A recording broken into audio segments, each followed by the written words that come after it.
Sky Howdy, and welcome back to another episode of World Bigfoot Radio.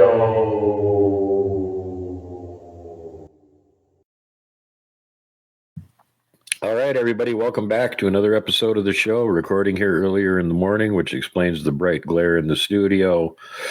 And with me, I've got my good friend Richard Soule from the Nox Gigas project, who hasn't been on the show in a long time. As a matter of fact, the last time I saw him was a few years ago when we were filming Inevitably Finding Bigfoot. And the Spaghetti Western Bigfoot documentary. So, yeah, it's been a while since I got to even talk to Rich or anything. But the reason we've got him on the show, well, we could have tons of reasons, but in this particular case is because it's the 10th anniversary of Nox Gigas project, his research unit. And so I thought it'd be great to get him on, celebrate the 10th anniversary, and give everybody some up-to-dates about what he's been up to for the last decade. Duke, it's great to be on. It has been too long since we've been able to have a conversation like this. Always look forward to being on World Bigfoot Radio. Thanks, Good man. times. Yeah, it's been so long since now it's World Bigfoot Central. Bigfoot Central, even better yet. Yeah. Yeah, great to be here. It is, for me, it's exciting that it's the 10-year anniversary. It was actually 10 years ago that you and I met also at the Montana Bigfoot Conference. And so that's exciting also. Yeah, I've over the last 10 years of research, I've compiled quite a bit of information, and we've done quite a few shows, actually. I don't know how many actually it was, but I think at least 7 or 8 of them, maybe more. That sounds about right. Yeah, there's a kind of a timeline for all of this research that I've been doing, and Duke's been following along with that. Prior to me starting this, the Nox Gigas study, I was doing quite a bit of research, and I'd been on expeditions with the BFRO.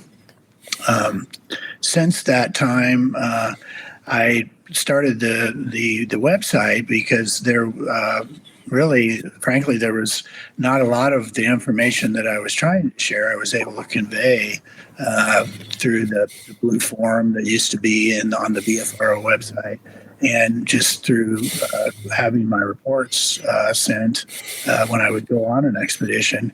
There really wasn't a great outlet there. They weren't talking a whole lot about tree and stick structures. Back in 2012, I documented a huge, what I call a superstructure in northeastern Iowa.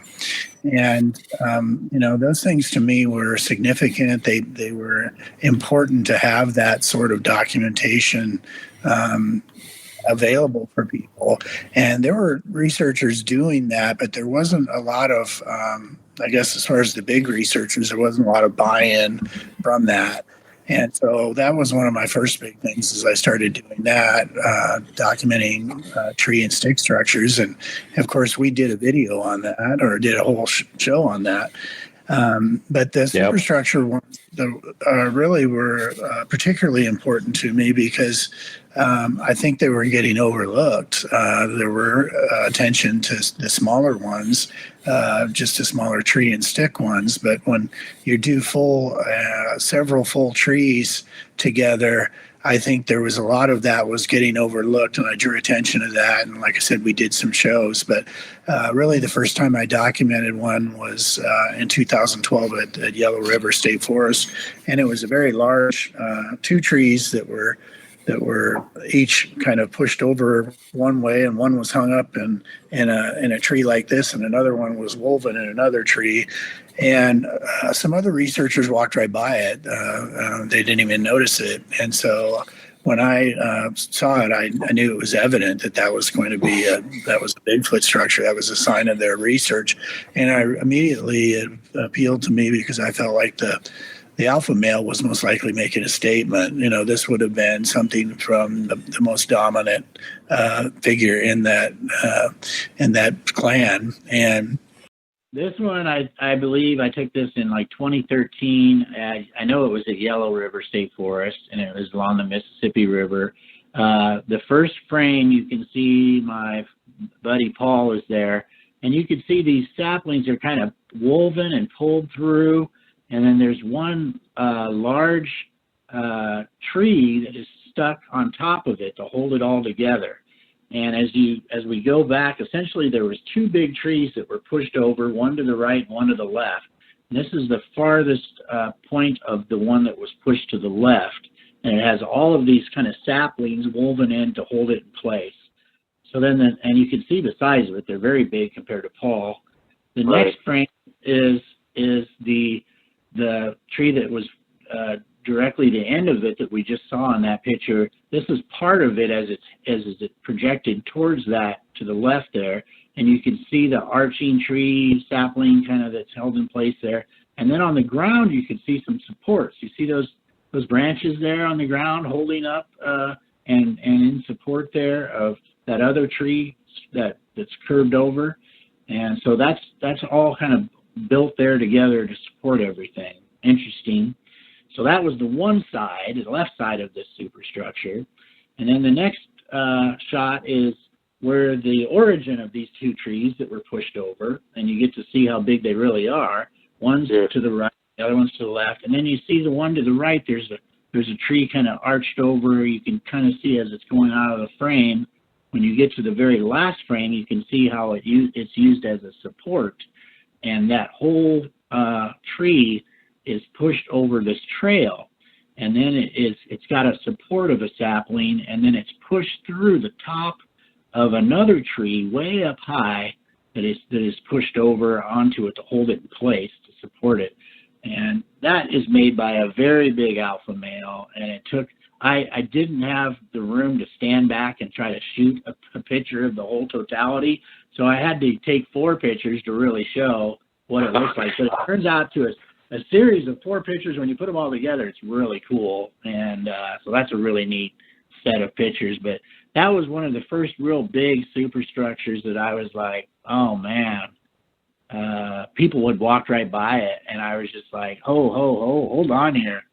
This is something else. This is bigger than what meets the eye. And so that's kind of where I came up with that term superstructure, because it's just huge. These are whole trees. Yeah, and I know what you're saying. I run into that over here every so often, too, and it's just like, it's really disconcerting to see a whole tree being used as a piece of building material and going, oh, what the hell could pick up a whole tree and move it? I'm afraid I know what the answer is, and my God, is this one big? Yeah, you get the idea. These big alpha males are giants in all perspective. They're 10, 12 feet tall. They are huge, and they're rarely ever seen. An alpha male is rarely seen. You might see the juveniles, but you're not going to see the alpha males. Unless he wants you to see them, in which case you're in trouble. So, on to the next picture here. We're back over in Nebraska again with this one? Yeah, this is in Nebraska. This is in that riparian forest, wilderness park, and that's Rob. That picture was taken, I think, in 2014, and that's an arch with supports, and you can see the tree breaks there. Those are hardwood trees, deciduous forest. That arch is placed directly on top of another tree break, and you see that laying there by Rob as it's kind of on the ground, and then it has a nice tree break support that's holding that into an arch. And that's a big arch there, and that's a full tree, and that's a territorial marker. We're talking superstructure on this one, and this is what we class as superstructure. Yeah, I would definitely call this a superstructure because you got full trees there, and they're using an entire tree to even hold it down, and it's even positioned on top of a part of a tree that it just broke apart. So the big guy was doing a lot of handiwork here, and these trees, once they put them in these positions, this one I believe was 5 or 6 years old. It's been this way for many years. It was there many years before I found it, and it's still there today. And it's these trees, once they're put in these positions, a hardwood tree will just take that form and stay there. It won't even need something to hold it after a period of time. They'll just stay in it'll stay in that arched form. But it still has the supports and everything. I was just there last spring, and it was still there. So another good example. Next time you're there, walk around it with a video camera. I do have some video. I had that posted. There's a link on my website, and I could send you that too. But there is a link on my website of video that I have of that. I'd love to see a walk around of something like that. That's something people need to, when you find these really gigantic structures, the superstructures or megastructures, whatever you want to call them, get a video camera and walk around and document it, because they're so huge you can't get it in one picture anyway. And that gives people a really good idea on how big it is. Yeah, and I do have some good footage of this video camera, and I go into detail to explain how it was made and, how old and what the supports are. So, yep, I got that on my website. And then the next picture, we're back in Patty Canyon. With the same guy, mysterious. So that was important to get that. Like I said, we did shows on that, and I had a lot of it on at that time I had a Google Plus page where I had a lot of the pictures that I had about 28,000 views or something on different pictures that I had posted there. Well, I started the Nox Gigas study then in 2015 because Google Plus was going to be going away, and I wanted a repository to keep that and still share it on YouTube and other areas. But excuse me, when you and I met in 2015, I did bring a lot of those pictures that I had taken, and then even around Missoula there, I had documented during the week that I was there a considerable amount of tree and stick structures. And one of the interesting things happened while I was there.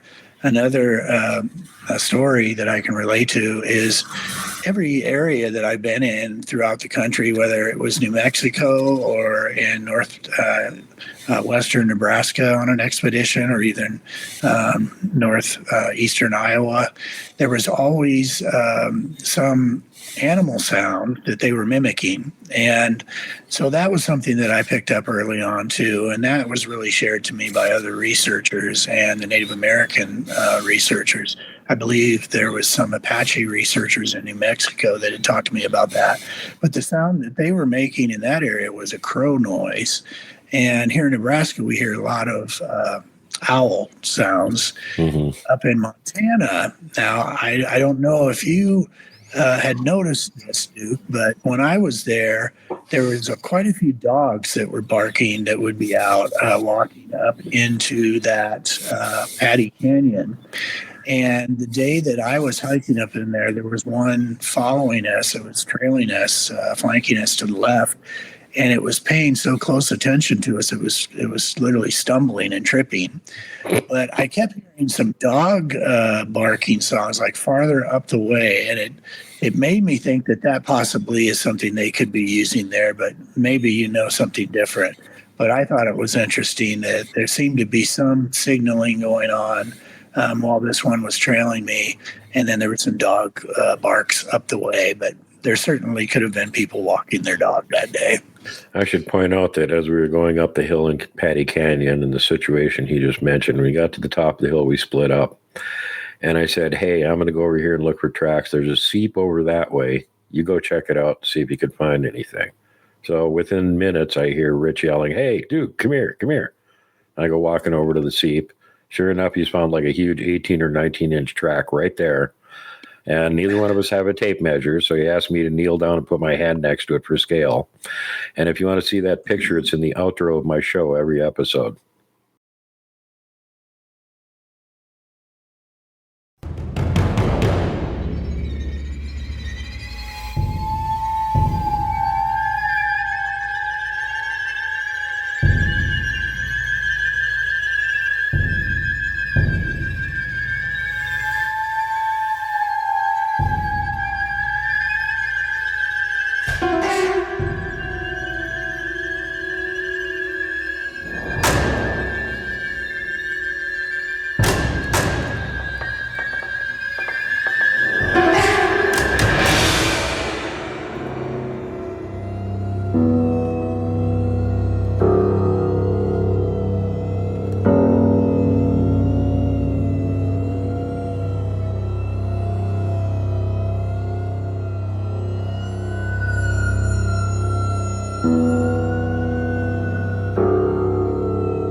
Yeah, so that we had just a great time there in 2015, and so that's really there was so much going on. Plenty of At that activity. time. And I should also bring Yeah. up that Rich actually sort of got bumped off being one of the presenters at the conference because of me, because they got me at the last minute. So he did like an exposition with all the cool pictures and everything. He had like huge framed versions of some of these tree structure pictures and stuff, and they were like amazing. And then I found out that he had actually already done a book on tree structures. Oh wait, not one, two books on tree structures before I even met him. And I went, well, this is the tree structure guy. So the first time I had him on my show, we did the tree structure mystery. And I was just a Bush League broadcaster at that point and wasn't used to somebody that would send me 84 pictures, had them all numbered, and then went through them in order on the show. So that was a big editing chore for me, but it turned out to be really good. If you guys haven't seen a tree structure mystery, it's still up on my channel. Go check it out. That was the first time Rich was on the show. And after that, we covered everything, including the Black Death, Zono over the province of Georgia, and all kinds of stuff. Yeah, everything just in my research seemed to build on things that I was doing, and so really it was one of the. I did a lot of research. I was into New Mexico and Iowa. I was up in Colorado, and then up in Montana. And so initially, I and learning about Bigfoot in these various regions. And what I took away from that originally was that their tree structures were very similar. Matter of fact, they were the same tree structures that I was seeing along the riparian forests here in Alaska, Missouri River, and the Mississippi of Iowa. And so those were very evident to me. And one of the other things that was early on, I was aware on my first expedition about natural springs, that they would be using that to digest meat, that they would need to be near a lot of water, and the fresh water is the spring water. And I kind of expanded that, my first understanding of it, into just the actual ecosystem, which is a karst system that these springs can be formed from. And that was something that I had initially pointed out. And even when I spoke to Dr. Meldrum years later, he really thought that was a very interesting observation. Really asked me a few questions about that, and thought that was very valid. Since then, really, for me, I can go anywhere, and I'm not just doing this to brag, but I could go anywhere and find them by knowing some of these basic things. They're tree structures, and that we're in a karst system, or we're near a spring that I'm looking for.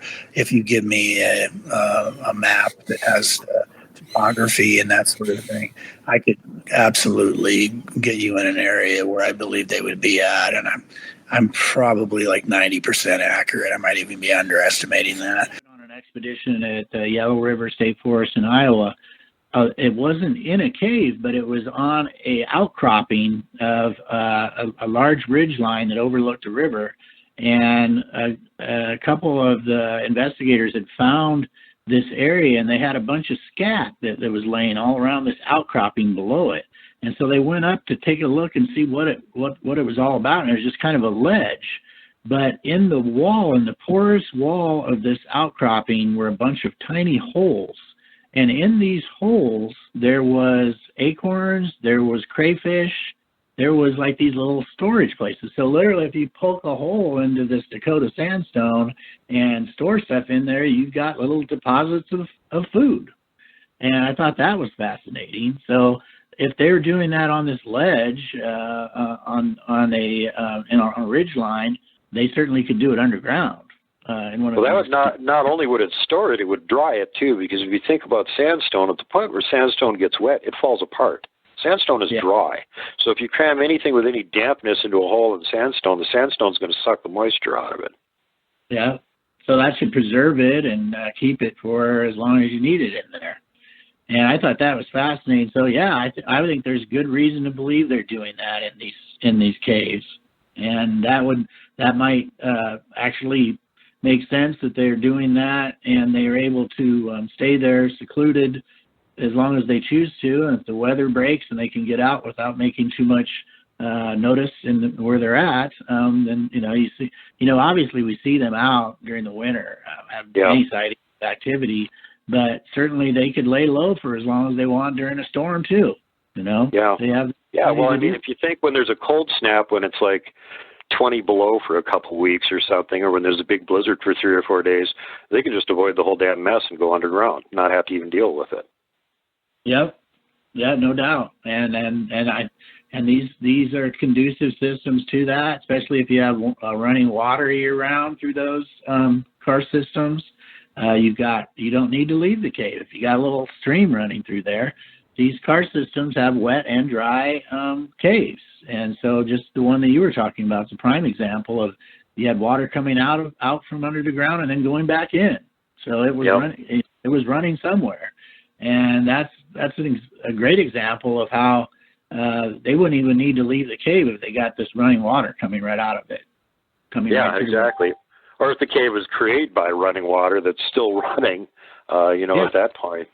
And that's typically how these are made. They're made by flood. You have a flood, they wash out some of the sandstone, and over years you just keep having these seasonal floods that come in, and then when the water recedes, it's creating a cavern.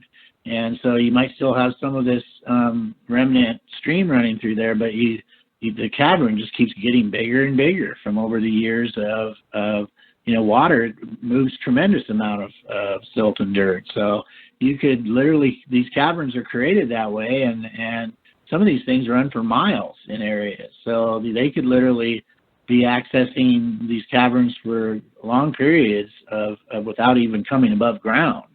I have no doubt they can do that. There's some examples through in Native American up in the Omaha res. I was told stories of caves up in that area that literally were big enough to ride your horse through, and that large groups of people would hide with their horses in these caves. So, I mean, that's ample room for any large predator to stay in. Yep. And the thing is, a lot of these caves are closed off now, so you can't get into them. They've been known about them, they know they existed, but then you don't even know where the entrance are of these caves anymore. So it's interesting. There's a lot of connection that once they go underground, they just that's off the radar and they disappear. Yeah, and also these just as an example here, not talking about the karst systems, but just about other things, because there's been humans mining on this continent for a long, long time, way back before the white man ever showed up. There was people digging mines on this continent, and we've got over 2,000 known abandoned mines just in western Montana. So imagine all of the other mines that humans dug at some point for one reason or another that are abandoned and not known at this point. And like we were talking about the karst systems a little bit earlier, the ones that we've got on the map are just the ones that we know about. There could be a tremendous amount more of this stuff that we just aren't even aware of yet, or huge cave systems we haven't found, or, look at like Mammoth Caves and some of that down in Kentucky. They haven't even finished mapping those. They've been mapping them for years, and they still haven't got it all mapped out. These things are gigantic. Yeah, and that's a good point, because I do have a map that you'll have posted here on the show of the U.S. karst map, and that's a good indicator of where cave systems can exist. But I agree, it's not the only place they do exist, because they do exist in areas that aren't on this map. So it's a good indicator of the potential for these habitats where they're at, and that they have karst cave systems there. But we just basically scratched the surface when it comes to finding caves. They're in areas that we simply would not even have been able to map yet. So I think that's a good point. And obviously that's where the Bigfoot, that's where they're hanging in areas that weren't going to. So right, and ultimately what we're talking about here isn't just a geological survey. We're talking about this whole thing in relation to Bigfoot. So keeping in mind that Bigfoot is an opportunist. It doesn't necessarily have to be a natural cave in order for him to take advantage of it. Now, when you've got plenty of evidence that abandoned buildings and barns and whatnot they'll take up residence there. If there's no humans around there using it, hey, it's theirs as far as they're concerned. So it just makes sense that if there's some big, played out mine or something that we've abandoned, that they're going to take a look at it and go, hey, this is a nice house. I can take this over. There's nobody here. And there are a lot of examples of river systems having underground caves that connect to them with water, the water flowing into that. And so what a great way for a Bigfoot that we know they're excellent swimmers. They have a hooded nose so they can swim. We have more than enough sightings that seeing them swim in rivers and lakes and oceans. And so they're out, they can swim. And what better way to access and have a secret access place than to have an underground cave system connected to like the Missouri River? Yeah. And you can get in and out of that cave system. You swim in and out of it. No human is coming in there. No way. That's just actually, I don't know if you've heard this, but there is a story that relates to that. And I was just trying to think here while you were talking if it was Bigfoot Outlaws or where I heard it exactly, but it's somewhere down in the south, and someone had there was a long-standing tradition that there were caves underneath one side of this river, and don't go over in that area. The area was kind of shunned, or something dangerous that lives over there and whatnot. And of course, the local kids, that's let's go swim there. Let's go check and see if there's a cave system over there. And lo and behold, there was an underwater access to an underground cave system that was on that side of the bank, and apparently they found there was horrible stink and evidence something had been going in and out of there, and they sort of assumed that, the monster that they were talking about does actually live in this cave, and let's get out of here sort of thing. So there's stories that actually back this up. And also at the beginning of the show, the thumbnail that I'm going to use for this show is a picture from the late 1800s that a gentleman who was doing research on trying to do photography research, basically. This is in the olden days, like if you picture an old West movie or something where they're showing the photographer on Main Street taking the pictures of the victims of the gunfighters or something. They got the tripod camera, and they have to pull up the thingy and expose the film and hold it for a little while and then close it off again, and, the old-fashioned thing. Well, he was curious to see if you were in a completely lightless environment, like an underground where there was no background light, if he exposed the film for long enough, if it would actually work. And he was experimenting with different kinds of film. And he had found one that seemed to actually work. So he was trying this out, and he went way back into the Grand Caves or Grand Caverns in Kentucky, and set up the camera and was going to do a long exposure there and see if he could get a good picture of this one cave. And he was back there by himself, and he heard noise coming from deeper in the cavern system. And it sounded like something big, and it sounded like it was coming toward him. So he panicked and just kind of left his camera and with the film exposed and ran the hell out of there. And apparently he came back like 2-3 days later with a few people with weapons to retrieve his camera. And the very interesting picture resulting from that was a thumbnail picture. There's the cave. There's 3 objects that look like Bigfoot, and they have glowy eyes, and they're looking at the camera. So draw your own conclusions from that. But again, this is, over 100 years ago, close to 150 years ago, that this guy did this. And there's the evidence of what it is that we're talking about tonight. Yeah, that just totally corroborates. I love that you found that picture. And that just points out, we're doing research, and we have to reach back. You have to know the past. You got to look at people have been out here doing this and finding things. We're just trying to connect it to the modern science and things like these mapped car systems and that sort of thing. So, this research has been done. People are out there finding these things.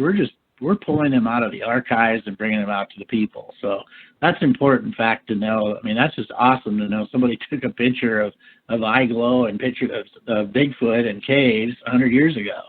Amazing. Yeah, I had actually seen this picture floating around for like 15, 20 years now, and I always wondered what the backstory was on it and where it came from. And just a few days ago, somebody had put up a little article about the picture and what it was and where it came from. And I went, oh, my God, this is exactly what me and Rich are going to be talking about. Okay, I know what picture to use for this one now. But, I mean, there's a perfect example. This guy knows nothing about Bigfoot. Probably never did know anything about it. was in this cave system just randomly taking pictures and got a picture of these 3 Bigfoot-looking creatures staring at his camera. So, how does that just like randomly pop into existence? You're right. You're not the only person that does that. There's 2 or 3 other people that can work from a topographic map and go, this looks like a really likely spot right here. Let's go check this out.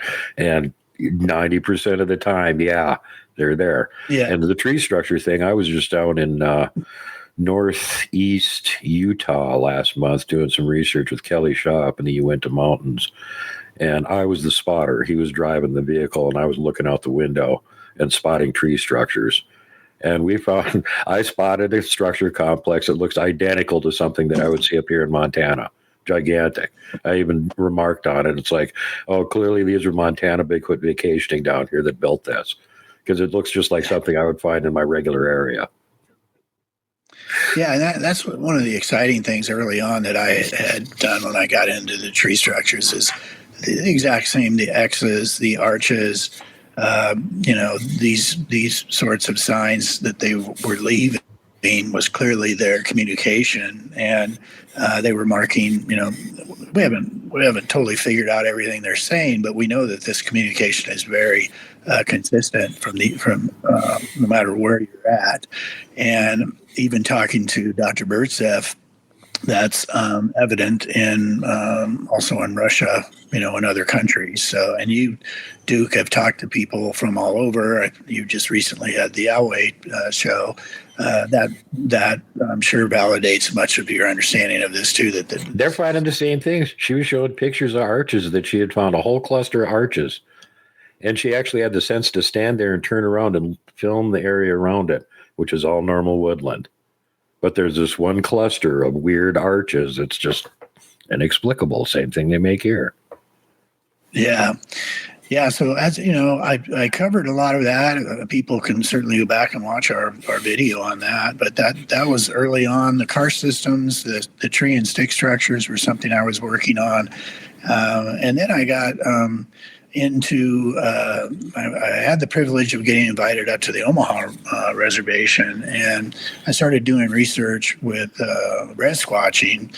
And we really, that's when things kind of took a more spiritual road for me, and since then I've really embraced having a Lord and Savior Jesus Christ. I've absolutely have been a devout Christian since doing this, and I had some experiences in my own home where I had them visit me, and I was not totally prepared for that, to have the scratching under my bedroom window at 5 a.m., the slamming the side of my house, beating on the side of my house, banging on the power boxes in my backyard. I saw one that was literally crouched down next to my power box. It was a big black figure, and when it stepped, my little rat terrier I had at the time was went charged over there after it, and it stepped over the fence, and I could see the bottom of its pad of its foot. It's called an Ostman pad. Yep. And I literally saw that, and I was so freaked out and scared because it did not register with me that they would follow me home from the research I'd done maybe 5-6 miles from my home. An area that you and I had been in when you came up and did the documentary. They'd follow me home, and I was actually very careful when we did this documentary that I didn't go in the area where the clan that I had interactions with before.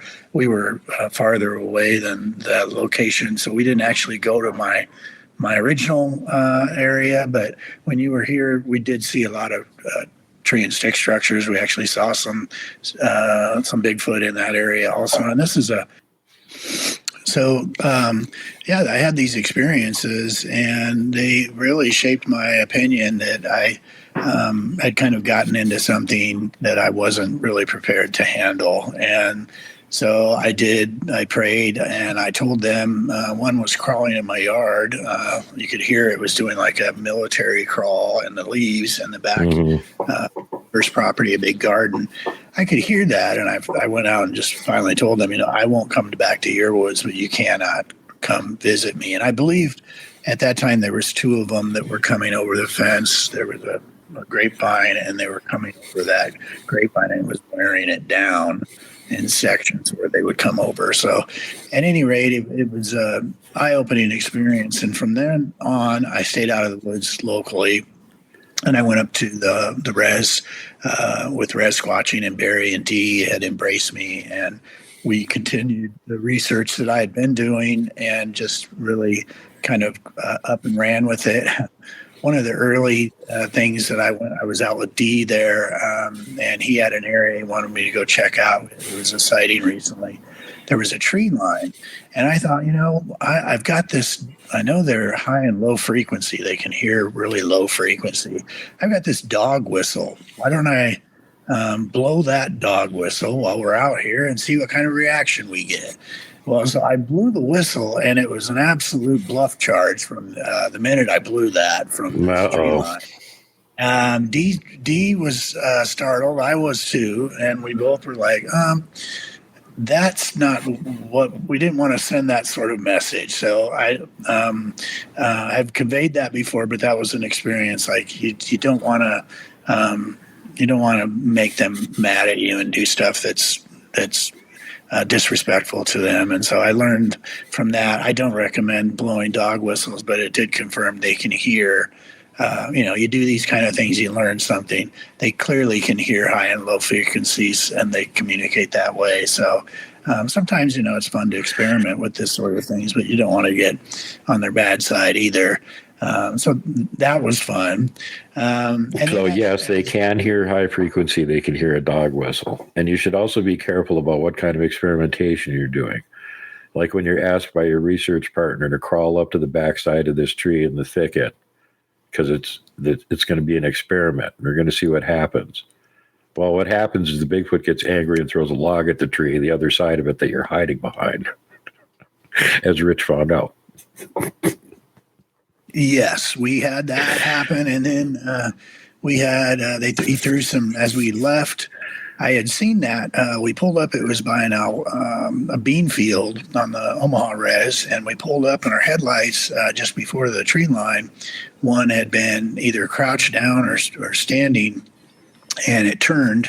So we just saw I saw the turn of it, but it had red hair, and it had very long matted 8 inches maybe of matted hair. And so seeing that, then turn up into the timber, and then, okay, that's where we're going to go now. So we followed it up in there, and there was a huge tree structure that it had pushed 2 trees together. We're standing there interacting with it, and it became shook the entire tree, both the trees, which were huge. And we're like, oh, wow, well, that's something, that we couldn't, all of us together, the 4 of us would not be able to budge any of those trees. So as we went to leave, it literally threw dirt in the air, like threw dirt at us, like a handful of dirt. And I remember that dirt just being kind of flying in the air. Right? And I'm like, what the hell is that? It's dark out. And that was get the hell out of here, you idiots. Yeah, exactly. Which is common because I've heard, I think it was in, what country was it, where they have it's like in Scandinavia, where they have up in these remote regions of the mountains there, they have little communities that have longstanding, they're essentially like hominids. They dress up in these furry suits and stuff and celebrate them, and they throw soot. Is one of the things they do is throw soot. So clearly a behavior that transcends against cross continents. And, this I think that's Switzerland that you're thinking of, where they actually have the big furry costumes and they whip soot at each other.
Yep.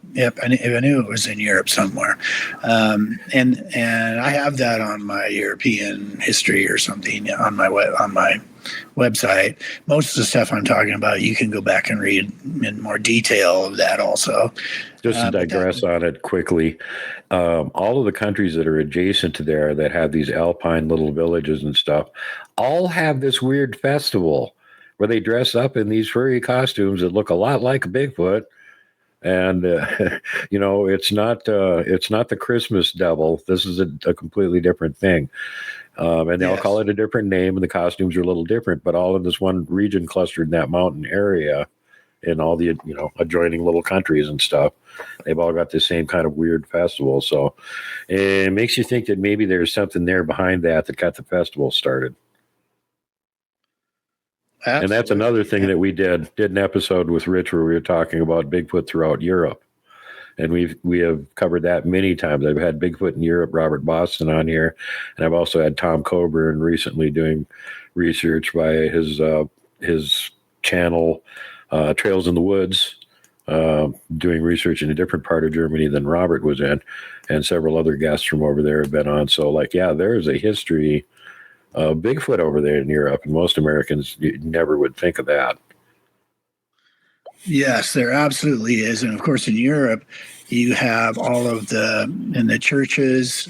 And this was another thing that I had really helped me build my research is the Black Plague. I initially had done research about contagions, I believe, cold populations of the Bigfoot and Sasquatch and North America. And we saw that at the same time period about 500 years ago, during the time that Native American populations had dipped. And so I tied that research. I'm thinking that they had to have affected either their behavior or affect them physically and pull their numbers. We saw the same thing happen with the Black Plague in Europe. And prior to that, we had them on churches. They were there was the hunt for the woodwoos was a royal sport. And you had a great deal of history in Europe of these beings. Matter of fact, the Green Man and all of these things were on coins. There's a great deal of research that was kind of suppressed post plague. And it was either that these interactions no longer took place, or the numbers were cold, or they just it's of the Europeans, of course. I don't know if we ever brought this up when we were doing the show on European Bigfoot, but you see a lot of those carving statues and stuff of a woodwoe as a Bigfoot-looking character, and usually he's got a big club. And these are all over the place in these cathedrals and stuff, these really ancient cathedrals. And if you look on the outside of the cathedral, it's protected by gargoyles. There's these scary demonic-looking things on the outside protecting it. But they'll actually have depictions of the woodwoes inside the edifice itself, which I found to be very interesting, because you don't put the depictions of the bad guys inside the church. Absolutely. And an interesting connection with the Green Man, and of course, Prince Charles, when he became king, on his invitation, he prominently had the Green Man, the image of the Green Man. And the Green Man is this nature type figure similar to Bigfoot, but it may be one of the same, because when we start talking about spiritual or metaphysical existence, there are parallels there. And so there's really a fascinating, and even on the different types, some of the famous, there was the fight in the forest. There was pencil drawings that were made during that time period that documented these interactions. The fight in the forest is a really good one, where you have these knights all strewn about, and a large Bigfoot type figure, a woodwoos, with a woven leaf hat, wearing that, and he's holding onto a tree, and he's basically hit all these people, knocked them out. And it's pretty anatomically correct, because if you look at the size of the knights compared to him, it looks like he's probably like 9 feet and they may be 5.5 or 6 feet tall. So granted, it's hard to tell how tall some of the knights are because they're strewn about the ground. They are. I want to catch everybody up on last fall. I was at the International Bigfoot Conference, and Igor Burtsev actually did a presentation there, and I was fortunate enough to get a chance to meet the guy and talk to him for a while. And wow, what a thrill that was. You know, this guy's like one of the top squatchers on the planet, if not the man himself. And then I found out afterwards that the week after that, he was over somehow mysteriously in Nebraska squatching with you. So how'd that come about, and how'd that all go? Yeah, that was just an amazing experience. That was, when you start down this road into squatching and getting out and doing research, you just don't know, who you're going to encounter in the future. And I would have never suspected that I would have gotten to get out into the field with Dr. Burtsev, but that was truly an honor. He came here and kind of to do some research at the Omaha Reservation, where I do a lot of my research up there with Barry. And also I had made some connection with DNA research with the Zana that he had uncovered Quit's skull back in the early 70s. So it was kind of a mutual respect in what we were both working towards some DNA and working towards getting this mystery figured out from that level. But having him come to Nebraska was just an amazing experience. We drove, he came here to Lincoln where I live, and then we drove up to the Omaha Reservation, which is about a little over 2 hours from where I live, on the Missouri River. And we had some interesting experiences while we were there. So I don't know if you want me to get into what occurred at the night, or what all you want me to talk about there, but I could share some of the things we experienced. As far as I'm concerned, you could take an hour and walk us through it point by point, but I don't know if the audience would put up to that. So yeah, tell us at least about all the major cool things that happened. I got to parenthetically mention that at this point, you are the only Bigfoot researcher I know that has been out in the field with both Dr. Jeff Meldrum and Dr. Igor Burtsev. So I think that's extra cool right there. But yeah, tell us this tale of Igor squatching with you. Yeah, I feel very privileged and fortunate, especially living here in Nebraska. You wouldn't expect all of these people had to travel very far and had to want to come here to go out. So that is really cool. One of the first things when I was driving Igor, we were talking about, I kind of asked him, I was like, this is a great opportunity just to pick this man's mind. And I said, so how did you first get into this? And he was like, in 1961, he went on his first expedition, which was Jean-Marie Kaufman, who was one of the founding Hominology members of the research field from Russia. She was a French scientist, and he told me this was September of last year when he came, and he said, next month, October, will be her 99th birthday. Oh, good Lord! Is she still squatching? I don't know if she's squatching, but she's still alive and living in France. And she's. No, you just mentioned that Igor's first squatching trip was in '61. Now that's the year I was born. And he appears to be in better condition than I am. I'm kind of beat up at present. And he seems to be doing really damn good, honestly. So for, a guy his age, man, he's like in scary good shape. Absolutely. He's 70. Well, he's 79 then. He's probably going to be 80 this year. So he, in, I believe, the late 50s, he was the Russian rowing champion. He had told me that also. So he was basically a world-class athlete to be a rowing champion in Russia. So not only, a PhD, but somebody who's just in really phenomenal physical shape. That's a great combination for somebody that's going to get out in the field and actually go look for evidence, which is another thing I love about Igor, because he does get out in the field and look for evidence. Oh, absolutely. He is. he's just contagious when you're out there with him because he's just so excited, and so it's a lot of fun. But I was going to tell you what he told me about that first expedition they went on, that they rode in the back of basically it was a tractor that hauled them up into like the Caucasus Mountains, and they had they were on a flatbed and they were hauled up into this area up in the mountains on the back of a flatbed of a tractor. So that's how they got transported. But once they got up in there, one of the first things they started looking at was horse braiding. And they had braids of that horses were getting braiding of the local leshy, which are the Almasty, which are the wood dwellers, Russian snowman, they called them. And so, horse braiding, having hares and horse braiding, many people have associated that with the Sasquatch, Bigfoot here in the U.S.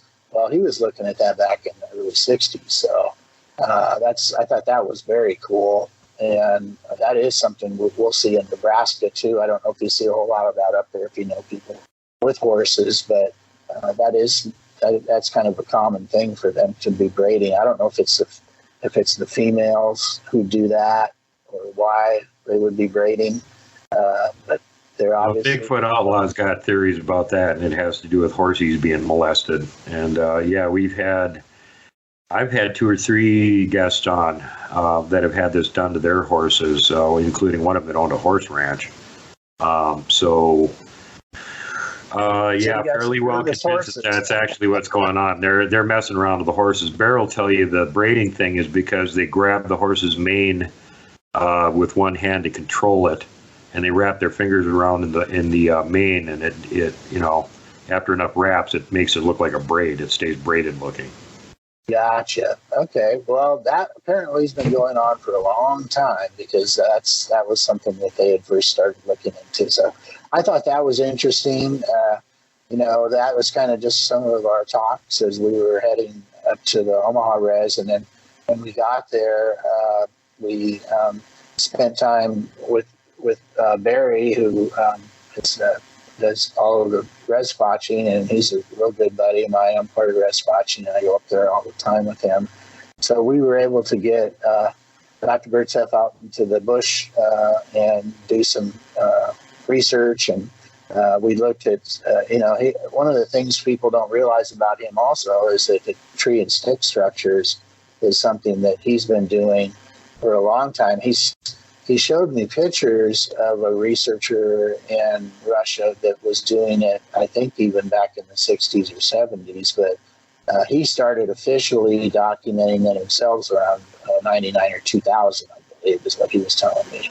So those still aren't getting enough attention in the mainstream science or mainstream, but most of us researchers who are out in the field really rely on that sort of thing and understand how important these structures are and finding their habitat. So, and the one thing that I thought was cool that he was into, I thought, I wanted to show him some real big ones, but we stumbled across these really small, intricate ones that were just little, kind of a very interesting little breaks and stuff that were hanging. They were all kind of hanging, and they all looked the very same, but they were all kind of in a line, and they were hanging that way. So it's very interesting. He took pictures of that, and then we went into to get back into the field, kind of talked about a little bit what the research we were doing there.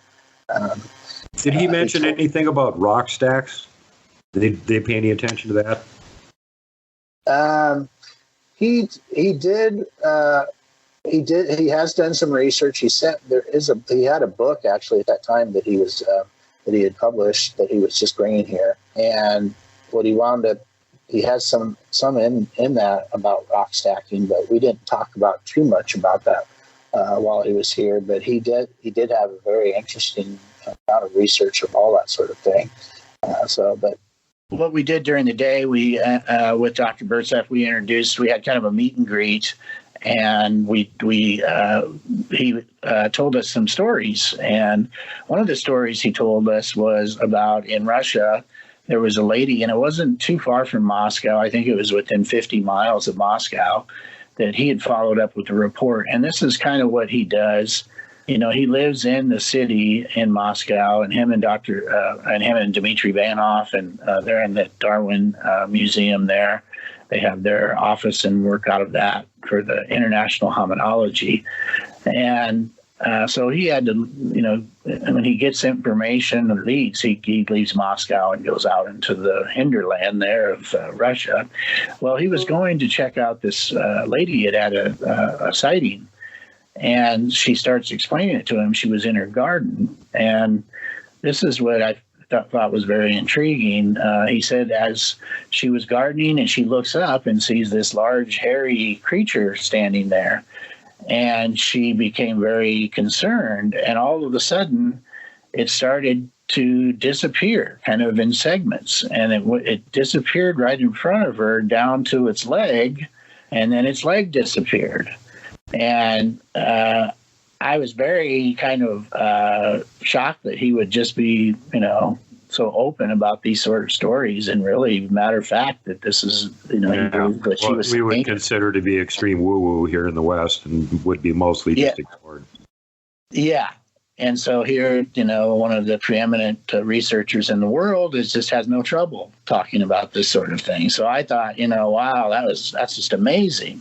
I had not any inclination that this would be foreshadowing something that we would be having later that evening.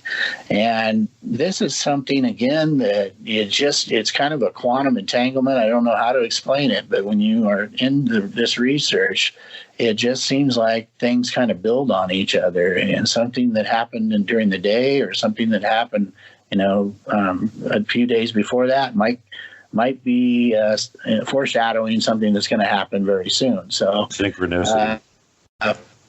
So we went out to this area that we wanted to that was very active. We've had a lot of tree structures there, and it was pretty deep into the timber. It's what they call this the Los Hills there, which is right off of the Missouri River, and it's between like Omaha, Nebraska, and then up towards Sioux City or Sioux Falls, South Dakota is up that way, if people are familiar with that region. But the Missouri River just basically hugs the border of Iowa and Nebraska there. So we were in these Los Hills, which are really big bluffs, kind of deep bluffs and canyons that have natural springs, karst systems, caves, those sorts of things, which I've talked about before as excellent habitat for them.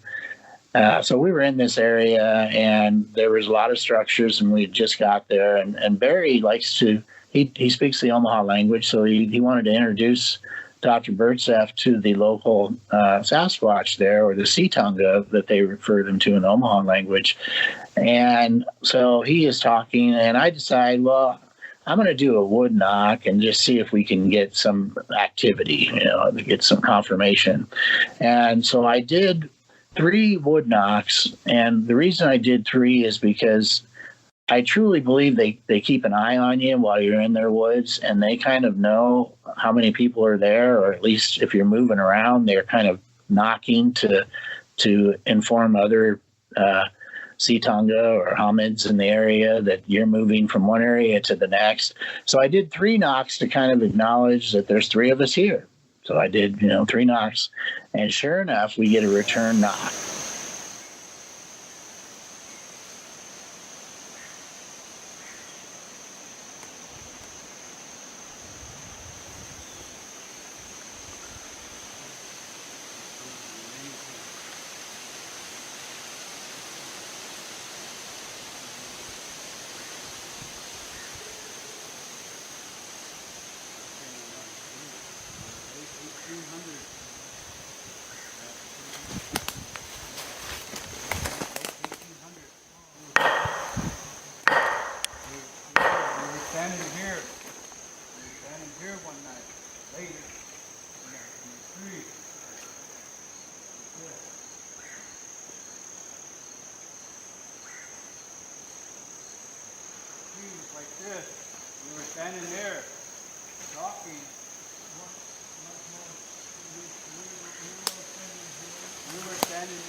Yeah.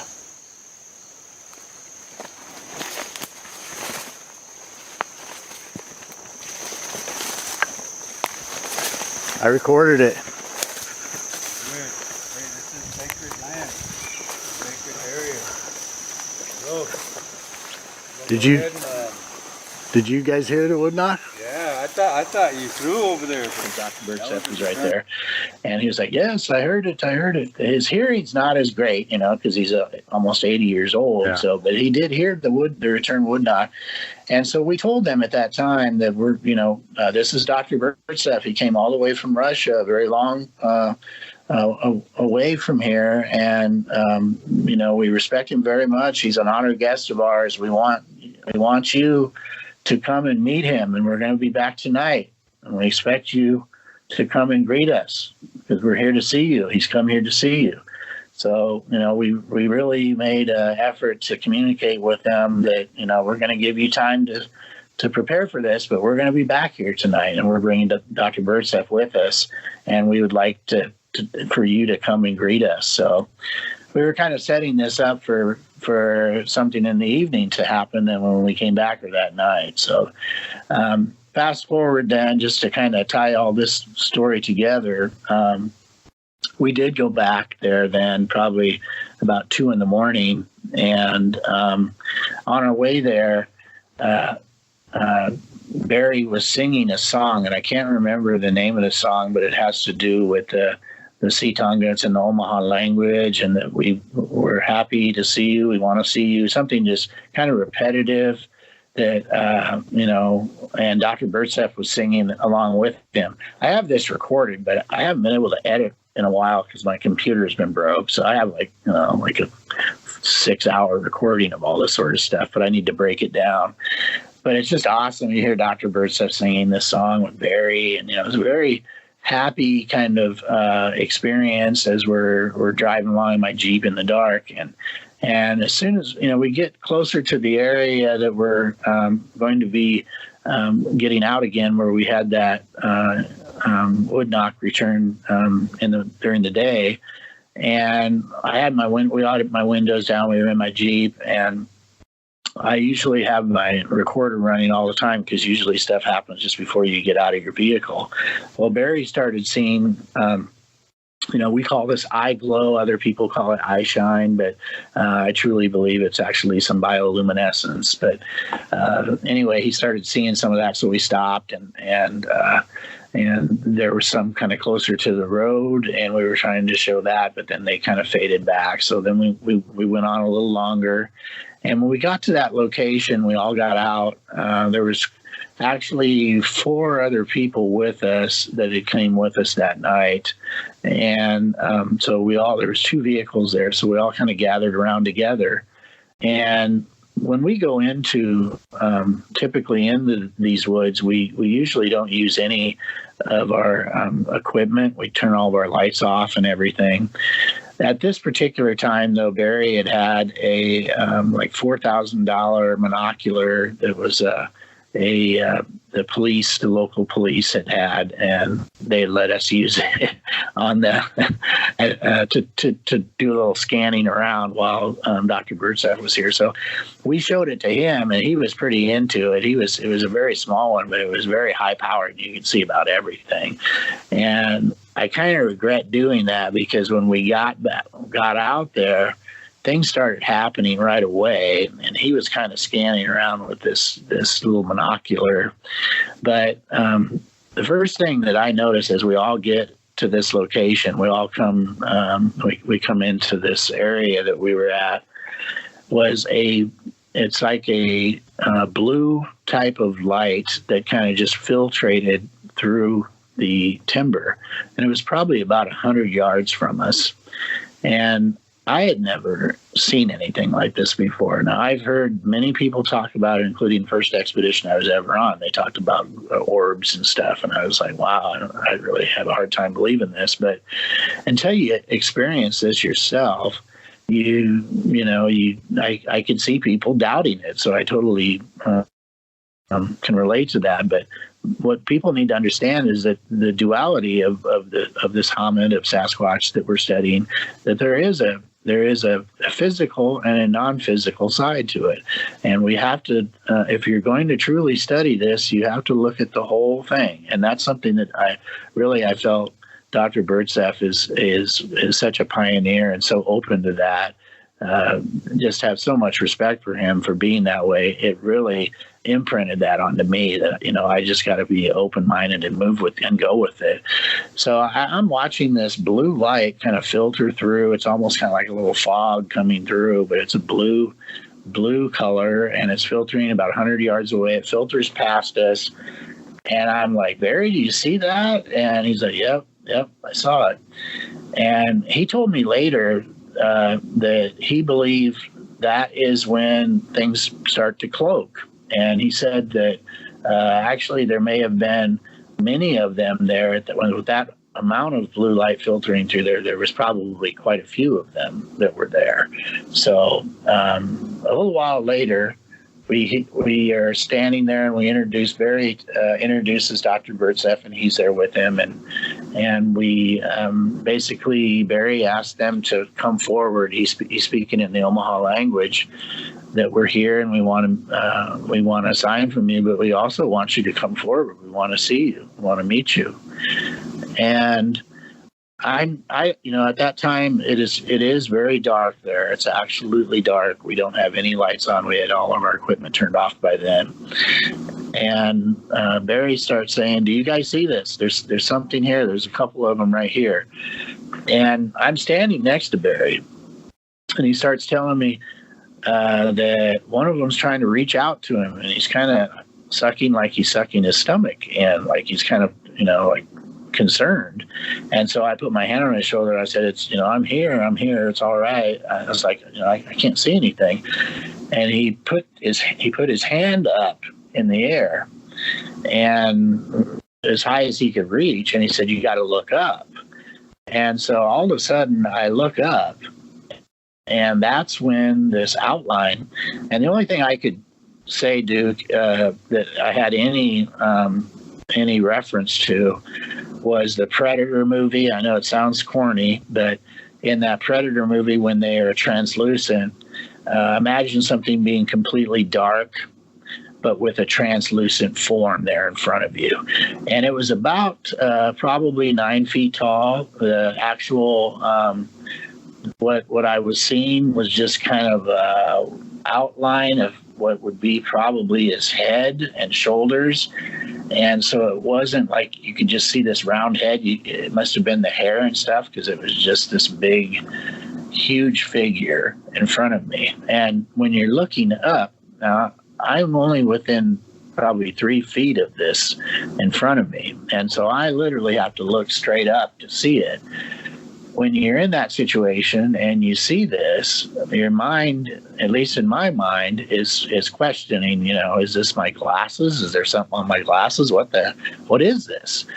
And we're standing there. Another member that's with us starts getting very concerned. LV, he thinks something with his legs. His legs are going numb. So we all kind of talk to him. We believe there was at least 2 of them there. And then back behind us was Dr. Burtsev had been out front, but for some reason he walked back behind us to rest. It had been a long day, to rest on the bumper. And between him and us at that time, someone said a large dark figure walked between us there. So we were there for maybe 20, 30 minutes, maybe up to 40 minutes. It could have been. It's hard to tell. But that whole time we had this interaction, and it was just surreal to me. Again, I was really struggling to see if this was actually what I'd experienced if there wasn't something on the lens of my glasses. But I can tell you there was nothing on my lens. I later looked, and what I had seen was this cloaking sea tonga. And it was just surreal knowing that earlier in the day, Dr. Burtsev talked about that. So we wound up going to another area after that, and it just was mind-blowing to me. So I'm fully engaged and did research on that and how it could be possible for something to cloak. And, I have to say from my own experience, this is something they do. I know other researchers have had that experience, and now I can say just within like 2 or 3 feet of me, I had a very large, maybe 9 foot tall one. So that was quite an experience and something I'll never forget. And the fact that it happened with Dr. Burtsev being there was just amazing. And just to back you up on that, I mean, not only do I hear reports of that sort of thing happening, but we're starting to actually get visual evidence for it too. As I was telling you before we started recording, I got a picture where there's a pretty obvious distortion in it. And if you look closely at the distortion, draw an outline around it, and you can even see where the eyes and the mouth are on it. Everything else around it's in focus. And there's this one area, and it's not far from the camera. Everything in front of it and behind it's in focus, but that area is a blur. And yeah, I mean, to me, that looks like a really good example of a cloaking Bigfoot. And I got another one I'd like to use, but I need to get permission from the person that actually filmed it. I had somebody who's a listener to my show here yesterday who was in town visiting, took him out squatching and whatnot, and he showed me a screen capture he got from somebody else's video where you've got the camera in the same position for several frames of the film, and a Bigfoot just fades in. I mean, there's like nothing there at the beginning of the first frame, and by the end, last frame, there's a Bigfoot standing there, and the camera didn't move, and it didn't move into position. It just faded in. So really weird stuff going on there. Well, and if I could speak a little bit to what I think the scientific side of that is, just to try to explain, to put, it gets thrown in the woo category, but I really think there are some scientific merit to that. One of the things that we know that Sasquatch will use is they will either break or crush rocks, and that's common for them to breaking and crushing rocks. But if you start looking at minerals or what monatomic elements or quartz, and one thing that a monatomic elements would have, like gold or silver, is if you have they're 99.9% pure, but there's like that 0.% that is not gold. That's the monatomic element that's in it. Well, these monatomic elements have very peculiar traits to them. You can basically they have the ability to basically be like interdimensional type features to them. They have, if they're pulverized or crushed, which I think that's probably, if they're ingest, maybe they play a part of that within these hominids ingesting them. If they pulverize or eat quartz, this may create some biological effect within them by using these elements, these monatomic elements. The other thing that can be used to affect this at an interdimensional level is the ley lines. And one of the things that I've noticed, I've started looking at these magnetic ley lines. And if you look at the ley line from where I live in Lincoln to where the Omaha res, there's a ley line that goes right through there. I'd be curious to take a peek. I do have a map of the magnetic ley lines. I bet you have some going through somewhere near your area also. Yeah, if there's a map of that, send it on over. We've been trying to figure out where there is one so that we can take a look at it. Yeah, I have a map. I'll send it to you and you can post it. It's a national... We got megaliths around here. I'd like to see how many of those are sitting on ley lines. Yeah. So here's what I think is going on. And actually, this Russian researcher from the 50s or 60s, Damdin was his name. He had a picture of a Leshy or a Russian snowman, and he had his knees underneath of him, his head to the ground, and his feet were on the ground, and he was they said that that's how they were sleeping. Well, from what I've gathered, this is possibly a way for them to, if they were on one of these magnetic ley lines and they were ingesting these sorts of monatomic elements, this could be a way for them to get some sort of bioelectric or bio energy this way that could change their frequency. Now, it's a bit of a stretch, but when you look at the boson Higgs particle, and there is the Higgs field that where all matter exists in. And so if you can change your frequency and come in interdimensionally in and out of something by using these monatomic elements, which we know they have the ability to create these things, and then using electromagnetic energy to generate that within your body, all the science is there to say this is possible. Are they doing it and how they're doing it? We completely don't know, but I do think the science, the basic science to us is there, and I think it would have to do with these electromagnetic ley lines with monatomic elements that they could crush and eat. You know, if you have quartz, that many times there's gold near quartz, and even quartz would probably suffice in that. To opening portals and those sorts of things. So start talking about the interdimensional thing, cloaking, all of these woo kind of things that are attached to it.